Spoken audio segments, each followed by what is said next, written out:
നമസ്കാരം പ്രിയപ്പെട്ട സുഹൃത്തുക്കളെ, ഞാൻ പ്രസീദ് മണലുവട്ടം നിയമസഹായ വേദി സംസ്ഥാന ചെയർമാൻ. ഇന്ന് ഞാൻ നിങ്ങളുടെ മുമ്പ് വന്നിരിക്കുന്നത് ഒരു പ്രധാനപ്പെട്ട ഒരു കാര്യം സൂചിപ്പിക്കുവാനാണ്. നമ്മുടെ കൊല്ലത്തിൻ്റെ താലൂക്കിനെ സംബന്ധിച്ചാണ് പറയാനുള്ളത്. കൊല്ലം താലൂക്ക് ഏറ്റവും വലിയൊരു താലൂക്കാണ്. ആ താലൂക്ക് വിഭജിച്ച് ചാത്തന്നൂർ കേന്ദ്രമാക്കി താലൂക്ക് രൂപീകരിക്കണമെന്ന് ആവശ്യപ്പെട്ടുകൊണ്ടാണ് നിയമസഹായ വേദി നിങ്ങളുടെ മുന്നിൽ നിൽക്കുന്നത്.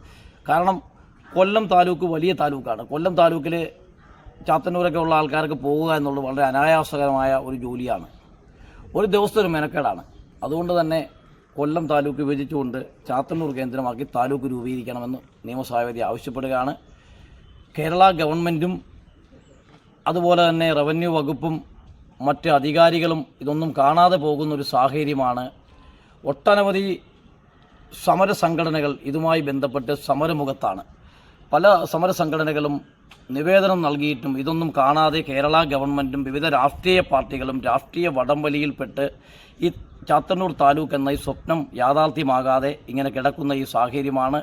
ഈ സാഹചര്യത്തിന് ഒരു മാറ്റം ഉണ്ടാകണം. രാഷ്ട്രീയ പാർട്ടികളും ഗവൺമെൻറ്റും ഈ ഒരു കാര്യത്തിൽ ഒരു നല്ല പോസിറ്റീവായിട്ടുള്ള സമീപനം സ്വീകരിച്ചില്ലെങ്കിൽ നിയമസഹായ വേദി പൊതുജനങ്ങളെ സംഘടിപ്പിച്ചുകൊണ്ട് സമരപരിപാടിയുമായി മുന്നോട്ട് പോകുമെന്ന് ഈ അവസരത്തിൽ അധികാരികളെ ഓർമ്മിപ്പിക്കുവാൻ ആഗ്രഹിക്കുന്നു. ഇത്തരത്തിൽ ഉള്ള ഒരു നീതി നിഷേധം ചാത്തന്നൂർ താലൂക്കിൻ്റെ കാര്യത്തിൽ കേരള ഗവൺമെൻറ്റും രാഷ്ട്രീയക്കാരും അവസാനിപ്പിക്കണം.